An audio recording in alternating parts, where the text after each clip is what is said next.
Welcome to The Explainer. Today we are going deep. We're going to connect some really ancient alchemy with some seriously cutting-edge financial tech, all to peel back the curtain on the cash you have in your wallet right now. So let's start with this, a really powerful, honestly, kind of jarring idea from our source on esoteric philosophy, Mama Tia. This quote really forces you to stop and question everything you thought you knew about currency and the hidden energies that might be encoded inside it. All right, so here's our roadmap. We're going to start by deconstructing that paper spell. Then we'll explore a living, resonant alternative in silver. After that, we'll get into the practical tools of an alchemist. And finally, dive into the high-tech stuff being built for a new sovereign financial reality. Okay, let's jump in. First up, let's really dig into this argument that the Federal Reserve notes we use every day, the cash, aren't just neutral slips of paper.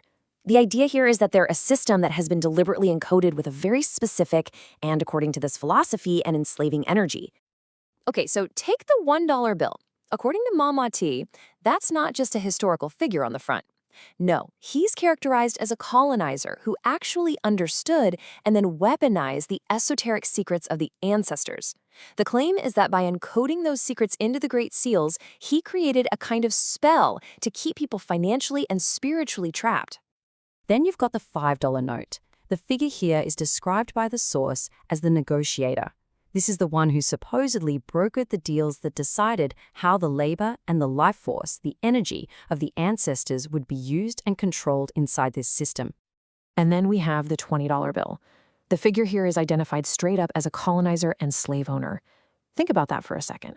Physically embedding a history of exploitation and trauma directly into the very medium of exchange that we handle every single day.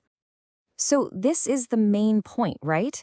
It's this incredibly stark contrast. On one side, you have what's being called a currency of death, just paper with no real weight, no frequency, no tone. And on the other side, you have real money, which is seen as a living, breathing asset. So if paper money is the problem, what's the solution? Well, let's explore the alternative that this esoteric science presents: silver. And look, we're not talking about silver as just another commodity you trade for dollars. We're talking about it as a metaphysical tool, something with its own living intelligence. In this view, silver is the sacred metal of the moon. It's set to govern our water, our intuition, our ancestral memory. It's described as a spiritual conductor, a mirror for the truth, and get this, even a DNA activator that interacts directly with your body's own electromagnetic field. So what does that mean? It means holding silver isn't just a financial act. It's about physically connecting with a frequency of truth and ancient knowledge. And this is where it gets really wild. Silver has a physical resonance. When you tap two pure silver coins together, they make this bright bell-like sound that rings out between 720 and 800 hertz. This frequency is said to act like a tuning fork for your soul, literally clearing energetic static and distortion from your aura. And the synergy here is just brilliant.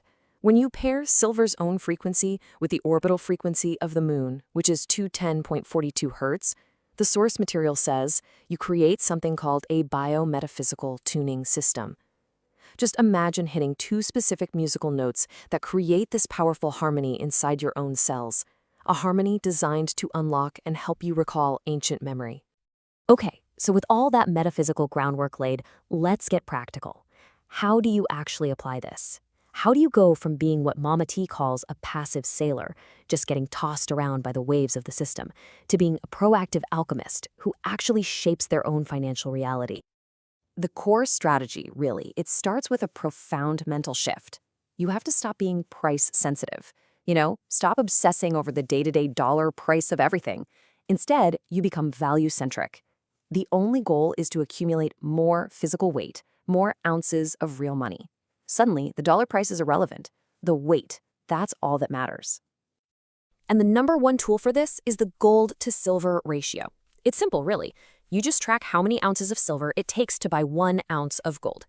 By trading back and forth between the metals when that ratio is at historical highs or lows, you can literally increase your total physical holdings without spending a single new dollar. It's an alchemical move.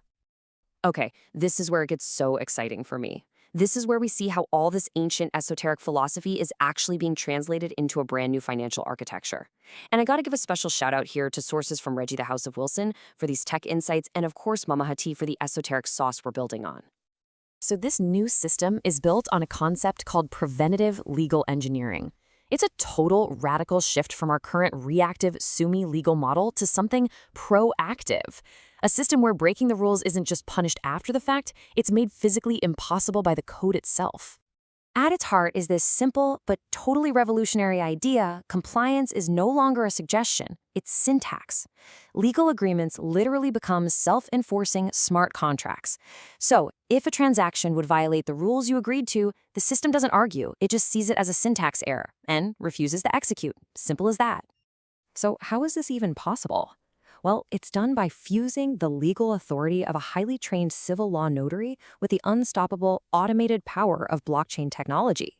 You see, the notary provides that human, real-world legal anchor, and the blockchain provides the unchangeable, automated enforcement. The key takeaway is huge. This system is designed to create trust by completely eliminating the need for it. The rules are baked right in, protecting everybody involved. And that brings our whole journey full circle, right back to a really fundamental choice about how we, you and I, choose to interact with this world of wealth and value and energy. Mama T frames this choice perfectly. There are two paths. Are you a sailor, a passive observer just trapped in the currents of a system that was designed by other people? Or are you an alchemist, an active creator who uses the tools of reality, both metaphysical and technological, to forge your own path? So that leaves us with one final and pretty provocative question that makes this entire explainer really personal.